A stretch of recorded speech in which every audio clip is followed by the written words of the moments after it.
Welcome back to another new video in SD Bio Life with Life Science। দেখো SLST নবম দশমের verification এবং interview তার সঙ্গে একাদশ দ্বাদশের কাউন্সেলিং নিয়ে বহু প্রশ্ন করেছো তোমরা এই বেশ কয়েকদিনে।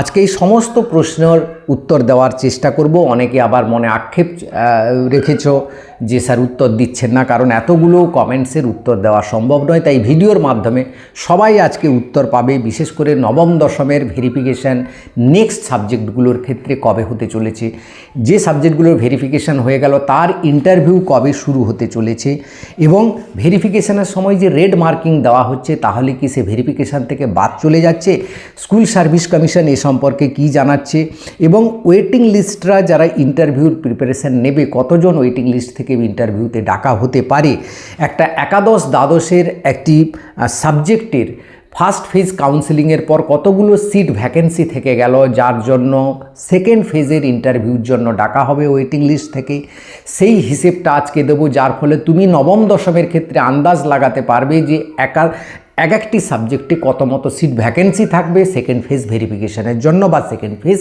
ইন্টারভিউর জন্য। তাহলে আমি ইন্টারভিউর প্রিপারেশান নেব কিনা বুঝতে পেরে যাব। এই নিয়ে অনেকের বহু প্রশ্ন, যেমন ইডব্লিউএসরা কি বাদ চলে যাবে, যাদের বিশেষ করে ইডব্লিউএস 21/7/2025 পর যাদের ইডব্লিউএস সার্টিফিকেট রয়েছে একাদশ দ্বাদশে কি তাদের বাদ দিয়ে দেওয়া হয়েছে, বা যাদের 24-25 অ্যাকনোলেজমেন্ট স্লিপ চাওয়া হয়েছে, যাদের সেই স্লিপ নেই, যারা করেনি তাদের ক্ষেত্রে কী হবে, তারা কি বাদ চলে যাবে, কাউন্সেলিংয়ের সময় ডকুমেন্টস ভেরিফিকেশানের কি জেরক্স কপি আবার লাগছে কি লাগছে না, বা কলেজ থেকে আমাকে ফাইনাল সার্টিফিকেট দেয়নি, সে বিএড হোক বা গ্র্যাজুয়েশন হোক বা মাস্টার ডিগ্রি হোক, সেই ফাইনাল সার্টিফিকেট না আসলে আমি কি ভেরিফিকেশান থেকে বাদ হয়ে যাব, এবং ইন্টারভিউ কবে শুরু হতে চলেছে, লাইফ সায়েন্স বেঙ্গলি ফিজিক্যাল সায়েন্সের ভেরিফিকেশান কবে শুরু হতে চলেছে, বাবার নামে ভুল, বানানে ভুল বা অ্যাড্রেস ভুল হলে কি করবে তুমি, কি তাহলে কি সমস্যা হতে পারে, তার সমাধান কি, এবং last but not the least একটা গুরুত্বপূর্ণ প্রশ্ন অনেকেরই রয়েছে যে অনেকে এসআইআর থেকে ডিলিট হয়ে গেছে, তাহলে সে কি ভেরিফিকেশান থেকে বাদ হয়ে যাবে। এই সমস্ত প্রশ্নের আজ উত্তর দেব, তার সঙ্গে একাদশ দ্বাদশের একটা ফার্স্ট ফেজ কাউন্সেলিংয়ের পর কতগুলো সিট ভ্যাকেন্সি থাকলো তারও হিসেব দেবো। তাই ভিডিওটা শেষ পর্যন্ত দেখো, ভালো লাগলে লাইক করে বন্ধুদের শেয়ার করে দিও, চ্যানেলে নতুন হলে চ্যানেলটা সাবস্ক্রাইব করে নিও। দেখো পর এক একটি কেসে আমরা আসছি। দেখো ভেরিফিকেশান নেক্সট সাবজেক্টগুলো কবে হবে, বিশেষ করে life science Bengali physical science এই সাবজেক্টগুলো যে মেজর সাবজেক্ট নবম দশমের ভেরিফিকেশান কবে হবে। ফেজ অনুযায়ী যে শিডিউল দেওয়া হয়েছিল তাতে কিন্তু 20 এপ্রিলের একটা শিডিউল রয়েছে, কিন্তু সেখানে 23 তারিখের একটা ভোট রয়েছে, ইলেকশান রয়েছে, তাই এই 2-3 দিন কিন্তু হবে না, অর্থাৎ 20 এপ্রিলের আগেই একটা নোটিফিকেশান আসবে। আমি আগের ভিডিওতেও বলেছিলাম, সেই নোটিফিকেশান এলে তুমি বুঝতে পেরে যাবে তোমার ভেরিফিকেশান কবে হবে, অর্থাৎ সেটা 23 এপ্রিলের পর হয়তো হতে পারে। এখন এই 23 এপ্রিল থেকে 29 এপ্রিল পর্যন্ত হয়তো বন্ধও থেকে যেতে পারে, মে মাসের ফার্স্ট উইকেও হতে পারে, কিন্তু আমার যা মনে হচ্ছে 23 এপ্রিলের পর একটা ছোট স্লটে কিন্তু ভেরিফিকেশান হবে কয়েকটা সাবজেক্টে, তার নোটিফিকেশান কিন্তু 18 এপ্রিল পর্যন্ত রয়েছে একটা ফার্স্ট স্লট, সেইটার আগেই শেষ হওয়ার আগেই অর্থাৎ 15, 16, 17 তারিখ নাগাদ এপ্রিল মাসে তোমরা কিন্তু একটা নোটিফিকেশান পেয়ে যাবে যে বাকি সাবজেক্ট কোন সাবজেক্ট হবে, কবে হবে, কোথায় হবে, কী হবে, সমস্ত কিছু। তাই এই নিয়ে আর প্রশ্ন করার প্রয়োজন নেই।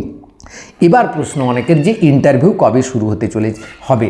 দেখো ইন্টারভিউ হবে সেই সাবজেক্টগুলো প্রথম যেগুলোর ভেরিফিকেশান আগে হয়ে গেছে, যেমন হিস্ট্রি, ইংলিশ, এগুলোর কিন্তু ইন্টারভিউ আগে হবে, এবং এই ইন্টারভিউ কিন্তু এপ্রিল মাসে যে হওয়ার কথা চলছিল সে কিন্তু হওয়ার কোনো সম্ভাবনা নেই, কারণ ভেরিফিকেশান বা অন্যান্য কমিশনের যে ইন্টারভিউগুলো ছিল, বা পর্ষদের ইন্টারভিউ ছিল, সেগুলো কিন্তু বন্ধ করে দিয়েছে।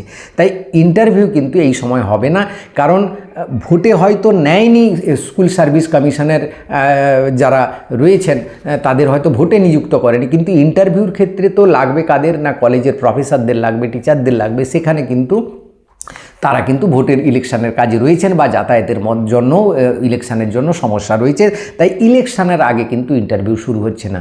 তাহলে 4 তারিখ মে মাসের রেজাল্ট বেরোনোর পর ইন্টারভিউ শুরু হবে, তারপর অর্থাৎ খুব সম্ভবত সেকেন্ড উইকের তোমরা ইন্টারভিউর জন্য প্রস্তুত হয়ে যাও, সেকেন্ড উইক থেকে ইন্টারভিউ শুরু হবে এবং সেগুলো ইংলিশ, হিস্ট্রি এই সাবজেক্টগুলোর কিন্তু ইন্টারভিউ সেকেন্ড উইক হবে। এবার বাকি সাবজেক্ট যেগুলো ভেরিফিকেশান হয়নি তার ইন্টারভিউ তো পরে হবে, তার জন্য এত তাড়াহুড়ো নেই।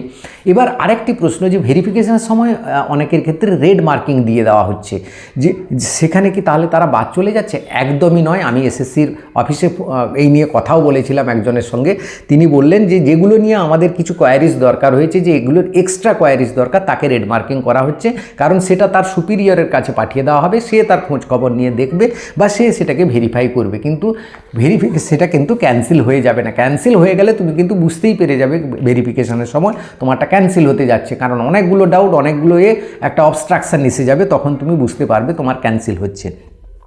এবার পদবি চেঞ্জ, অ্যাড্রেস চেঞ্জ, এগুলোর ক্ষেত্রে আমি একটাই সমাধান বলেছি যে এফিডেভিট করে নিতে হবে যে কোনো একটা কোর্টে গিয়ে, তাহলে এফিডেভিটের একটা সার্টিফিকেট হলে তোমার কোনো আর প্রবলেম থাকবে না। তাই এই নিয়ে প্রশ্ন করারও প্রয়োজন নেই।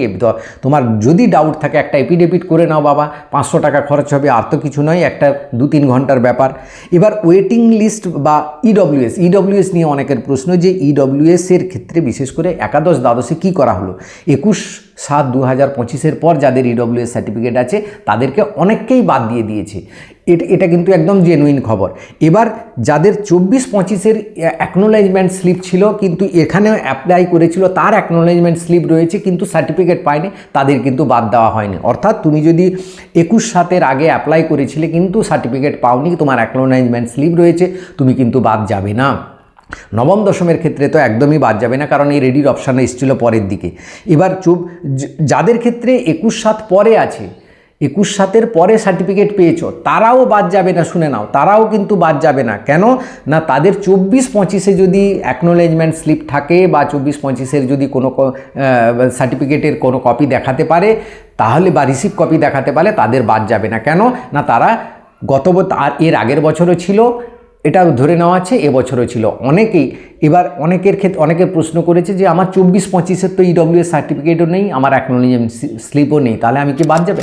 একদমই নয়। তোমার যদি 21/7/2025 আগে তোমার থাকে, তাহলে তুমি বাদ যাওয়ার কোনো প্রশ্ন ওঠে না, কারণ তুমি 24-25 অ্যাপ্লাই করনি, তোমার দরকার পড়েনি, তুমি অ্যাপ্লাই করনি। ইডব্লিউএস সার্টিফিকেট প্রতি বছর দেওয়ার জন্য নয়, যে বছর দরকার হয় সে বছর লোক অ্যাপ্লাই করে, তখন পায়। তাই এই বিষয়ে কোনো তোমার ডাউট থাকার কথা নয়। তোমার ইডব্লিউএস সার্টিফিকেট থাকলে তুমি কিন্তু চান্স পাবে বা তোমার ভেরিফিকেশান হবে, সেটা 21/7 পরে পেলেও তোমার ভেরিফিকেশান হবে, তোমার যদি আগের বছরের তোমার অ্যাকনোলেজমেন্ট স্লিপ থাকে। এবার ফাইনাল সার্টিফিকেট নিয়ে, বিশেষ করে বিএড সার্টিফিকেট বা মাস্টার ডিগ্রি বা গ্র্যাজুয়েশনের যে সার্টিফিকেটগুলো, সেগুলো সার্টিফিকেট অনেকেই পায়নি, কলেজ বা ইউনিভার্সিটি থেকে দিচ্ছে না, সরাসরি না বলে দিচ্ছে, আমাদের এখন দেয়নি। দেখো, এই নিয়েও কিন্তু বাদ যাবে না, কারণ বাবা সাহেব আম্বেদকর তার ইউনিভার্সিটি থেকে একটা সার্কুলার করেছিল এবং নোটিশ দিয়ে জানিয়ে দিয়েছিল যে আমাদের এই প্রভিশনাল সার্টিফিকেটটাই ফাইনাল সার্টিফিকেট, আমরা এখন কোনো সার্টিফিকেট ইস্যু করছি না বা করতে পারছি না। তাই সেই সার্টিফিকেটটা যদি তারা দেখায়, তাহলে তা পাবে। এবার যে ইউনিভার্সিটি থেকে যারা পায়নি এখনও, তাদের ক্ষেত্রে বলে দিই, তোমরা কলেজ থেকে বা ইউনিভার্সিটি থেকে একটা লিখিয়ে আনো, কাগজে প্যাডে, ইউনিভার্সিটির প্যাডে বা কলেজের প্যাডে একটা লিখিয়ে আনতে হবে যে আমাদের এই প্রভিশনাল সার্টিফিকেটটা আপাতত ফাইনাল সার্টিফিকেটটা হয়ে থাকছে, এটা আমরা কোনো ফাইনাল সার্টিফিকেট এখন ইস্যু করিনি। এইবার দেখো, ভেরিফিকেশনের সময় কোনো অসুবিধা হচ্ছে না তোমার ফাইনাল সার্টিফিকেট না থাকলে, কিন্তু জয়েনিংয়ের সময় মাস্ট ফাইনাল সার্টিফিকেট লাগবে, সেটা তোমরা দেখেছো একাদশ দ্বাদশের ক্ষেত্রে, আমি দেখিয়েছিলাম কয়েকদিন আগে, সেটা তোমরা হয়তো দেখেছো। তাই ফাইনাল সার্টিফিকেট কিন্তু মাস্ট।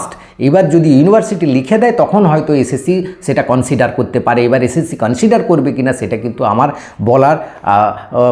বলার কোনো জায়গাই নেই, বুঝতেই পারছো। এবার এসআইআর থেকে ডিলিট হয়ে গেলে তোমার নাম বাদ যাবে না, এটা নিয়ে কোনো ভয় নেই, কারণ এসআইআর একটাই অন্য পদ্ধতি, এর সাথে ওর কোনো সম্পর্কই, তার দ্বারা প্রমাণিত হয় না যে তুমি বিদেশি লোক। তাই এই এসআইআরের মাথা থেকে হটিয়ে দাও, এটা নিয়ে আদৌ কোনো সমস্যা হবে না। এবার আসি হিস্ট্রির একটা সাবজেক্ট, দেখো সেখানে একাদশ দ্বাদশের ফার্স্ট ফেজের কাউন্সিলিংয়ের পর কতগুলো সিট ভ্যাকেন্সি থাকলো। এখন হিস্ট্রিতে একাদশ দ্বাদশে ভ্যাকেন্সি ছিল 521টা, মন দিয়ে শুনবে। ডাকা হয়েছিল 516 জনকে। কেন 516 জনকে ডাকা হয়েছিল?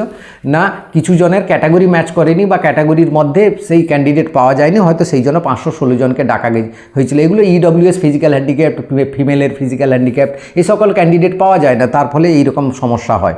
এবার স্কুল ব্লক করেছেন কতজন? 426 জন স্কুল ব্লক করেছেন, অর্থাৎ 521টার মধ্যে 426টা সিট ব্লক হয়ে গেল। কটা ফাঁকা থাকলো? 90টা সিট ফাঁকা থাকলো। কখন না ফার্স্ট ফেজ কাউন্সিলিংয়ের পর 90টা সিট, অর্থাৎ পরবর্তীতে সেকেন্ড ফেজে 90 জনকে ডাকতে হবে। এই যে 90 জন কেন, এর থেকে বেশি জন 95 জনকে ডাকতে হবে। আরও 5 জন কোত্থেকে এলো না, ওই যে সিট ভ্যাকেন্সি থেকে গেছে, হ্যাঁ, কারোর মাল্টিপল র্যাঙ্কিং হয়েছে, তারা তো একটা সিট বিভিন্ন একজনের 2 জায়গায় নাম আছে, এরকম বহুজন তো আছে, মেল ফিমেলে আছে, বিভিন্ন ক্যাটাগরিতেও আছে, তাহলে তারা তো একটা সিট ব্লক করবে, তাতে 2 জায়গার নাম আছে, তাই সেই সকল মিলে টোটাল 95 মতো সিট ভ্যাকেন্সি থেকে গেল। অর্থাৎ ওয়েটিং লিস্ট থেকে এবার 95 থেকে 1 থেকে 95 জনকে ডাকতে হবে, বা তারও বেশি ডাকতে হবে। তার কারণ হচ্ছে আরও হয়তো মাল্টিপল র্যাঙ্কিংয়ে বিভিন্ন জন থেকে যাবে, সেখানেও আবার কিছু জনকে ডাকতে হবে। তো এইভাবেই কিন্তু পরপর চলবে। তো এখন ওয়েটিং লিস্ট থেকে শুধু হিস্ট্রিতে একটা সাবজেক্টে প্রায় 100 জন ওয়েটিং লিস্টে ডাক পাচ্ছ। তো এই সংখ্যাটা একাদশ দ্বাদশের ক্ষেত্রে 100 জন একটা সাবজেক্ট হলো, যেখানে মাত্র 500টা ভ্যাকেন্সি। সেখানে নবম দশমের ক্ষেত্রে যখন 1,500 ভ্যাকেন্সি থাকবে বা বিপুল সংখ্যক ভ্যাকেন্সি থাকবে, সেখানে কিন্তু এই সংখ্যাটা বিপুল হবে। তাই আমি আবারও বলছি, ওয়েটিং লিস্ট থেকে বিপুল পরিমাণ ডাক হবে। তোমরা ইন্টারভিউ প্রিপারেশান নাও। ইন্টারভিউ প্রিপারেশান না নিলে হঠাৎ করে ডাকলে কিন্তু আর তুমি ইন্টারভিউ প্রিপারেশান নিয়ে এগোতে পারবে না। ভিডিওটা ভালো লাগলে সবাইকে শেয়ার করে দিও। চ্যানেলে নতুন হলে চ্যানেলটা সাবস্ক্রাইব করে দিও। Thank you for watching.